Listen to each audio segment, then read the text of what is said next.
और एनडीए के तहत जेडीयू का ये स्पष्ट मानना है कि कॉमन सिविल कोड की जरूरत कहीं से भी नहीं है। हाँ, अगर दो पार्टी के अलग अलग चीजों को लेकर के अगर आप इसे जोड़ते हैं विवाद से, तो हमें लगता है ये विवाद नहीं है, अपने अपने दल की सोच है जो सब प्रकट करते हैं। आज तक कभी प्रॉब्लम नहीं हुआ। जब जब ऐसी बातें आती है, जब ऐसे माहौल आता है, तो शीर्ष नेतृत्व जो है एनडीए के टॉप लीडर्स वो आपस में बैठते हैं।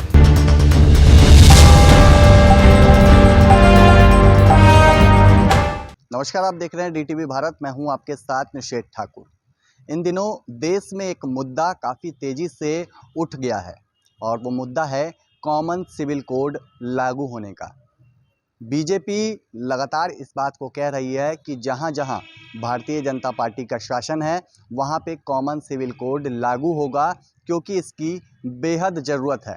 लेकिन बिहार में इसको लेकर के सियासत गरमा गई है, जहां एक और भारतीय जनता पार्टी इस बात को कह रही है कि बातचीत किया जाएगा और कॉमन सिविल कोड को लागू किया जाएगा। बीजेपी के कई बड़े और दिग्गज नेताओं के भी बयान आए और इस बात को उन्होंने कहा कि कॉमन सिविल कोड को बिहार में लागू करने की ज़रूरत है। तो वहीं दूसरी ओर एनडीए की सहयोगी पार्टी है जो बिहार में जनता दल यूनाइटेड, उसकी ओर से इस बयान आया है और इस बात को कहा गया है कि कॉमन सिविल कोड को लागू नहीं किया जाएगा, क्योंकि एनडीए की ही सहयोगी पार्टी जनता दल यूनाइटेड भी है और पूरी तरीके से इस मुद्दे में अपनी बयान दे रहे हैं नेता और इस बात को कह रहे हैं कि कॉमन सिविल कोड किसी भी कीमत पर लागू नहीं होगा।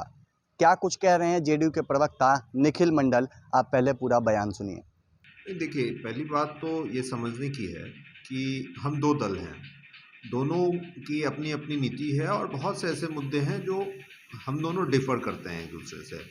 और जहाँ तक बीजेपी की सरकार जहाँ है वहाँ की बात कर रहे हैं, तो वो तो हम नहीं जानते या वो क्या करने जा रहे हैं, लेकिन इतना जरूर है कि बिहार में एनडीए की सरकार है और एनडीए के तहत जेडीयू का ये स्पष्ट मानना है कि कॉमन सिविल कोड की जरूरत कहीं से भी नहीं है। जो पुरानी व्यवस्था है वो बहुत ही बेहतर तरीके से चल रहा है, तो हमारा स्पष्ट मानना है कि कॉमन सिविल कोड की जरूरत कहीं से भी बिहार में नहीं है। दोनों ही पार्टियों के बीच तकरार देखी जा रही है, दोनों का अलग लग रहा है। नहीं, हमने पहले ही कहा कि देखिए दो दल है और सब कुछ अगर विचारधारा एक ही होता तो निश्चित रूप से ये दो दल नहीं होता, एक ही दल होता। तो अलग अलग दल के अलग अलग सोच होते हैं और उस सोच के तहत अपने अपने पार्टी को लोग चलाते हैं। लेकिन हाँ, जब गठबंधन होता है और जो सरकार चलती है तो वो एक कॉमन मिनिमम प्रोग्राम होता है, उसके तहत चलता है, जो कि एनडीए के तहत बिहार में आप देख रहे हैं। जो 7 निश्चय है, शराबबंदी है या जो भी मुद्दे हैं उसको लेकर के कहीं भी विवाद नहीं है। लेकिन हाँ, अगर दो पार्टी के अलग अलग चीज़ों को लेकर के अगर आप इसे जोड़ते हैं विवाद से, तो हमें लगता है ये विवाद नहीं है, अपने अपने दल की सोच है जो सब प्रकट करते हैं। सवाल ये है कि अगर इसी तरीके से खटपट चलता रहा तो आने वाले समय में नहीं दिक्कतें ना हो। नहीं, देखिए हमारा गठबंधन कोई आज का नहीं है, 18-19 साल पुराना गठबंधन है और शुरू से राइट फ्रॉम बिगनिंग आप देखेंगे तो कुछ मुद्दे ऐसे हैं जो बीजेपी के अपने मुद्दे हैं, जदयू के अपने मुद्दे हैं और ये म्यूचुअली कहिए कि सभी जानते भी हैं और समझते भी हैं कि ये दो मुद्दे जो हैं, 2-3 मुद्दे हैं, उससे जेडीयू अलग है। तो आज तक कभी प्रॉब्लम नहीं हुआ।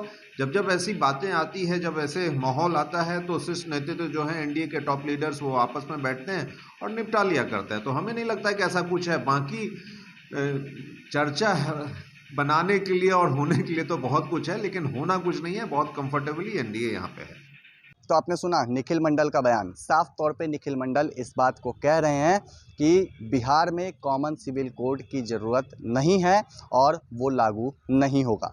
अब देखना होगा कि जिस तरीके से बिहार में इस मुद्दे को लेकर के सियासत गरमाई है, आखिर कब तक शांत होती है। फिलहाल इस खबर में इतना ही, और भी अपडेट हम आप तक पहुँचाएंगे। नमस्कार।